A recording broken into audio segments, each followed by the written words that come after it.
बिस्मिल्लाहिर्रहमानिर्रहीम। अस्सलाम वालेकुम व्यूअर, मैं हूं शहबाज और आप देख रहे हैं मेरा यूट्यूब चैनल।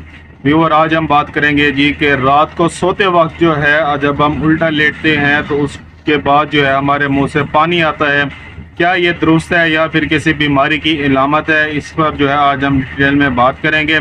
अगर आप हमारे चैनल पर न्यू हैं, पहली बार आए हैं, तो आपसे रिक्वेस्ट है हमारे चैनल को सब्सक्राइब करें और साथ में बेल आइकन को प्रेस लाजमी करें। जी हाँ व्यूअर, जब आप लेटते हैं रात के टाइम सोते वक्त तो उसके बाद जो है आपके मुंह से पानी आता है, ये कोई एक ऐसी बीमारी नहीं है बल्कि ये एक कुदरती अमल है जो कि बहुत ही कम लोगों में ये पाया जाता है। हाँ व्यूअर, ये जो है कोई ऐसी बीमारी नहीं है बल्कि आप खुश किस्मत हैं कि आपके जो है मुंह से पानी आता है, ये आपकी सेहत होने की अलामत है। अगर जो है ये पानी जो है बदबूदार है, यानी कि इसमें स्मेल आती है, तो फिर आपको जो है इसका इलाज करना चाहिए। इसका जो इलाज है वो है जी, आपने फेमोटाडीन टैबलेट लेनी है 20 mg, एक टैबलेट सुबह और एक शाम, यानी कि 2 टाइम आपने इसको यूज़ करना है।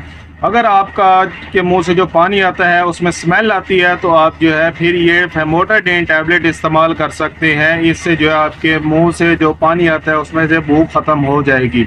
ये कोई बीमारी नहीं है। अगर आपके मुंह से जो पानी आता है अगर उसमें बू यानी कि स्मेल नहीं है तो अगर आपके माइंड में किसी भी किस्म का क्वेश्चन है तो मुझे कमेंट लाजमी करें। मिलते हैं अगली वीडियो में, अब तक के लिए हमें इजाज़त दें। अल्लाह हाफिज़।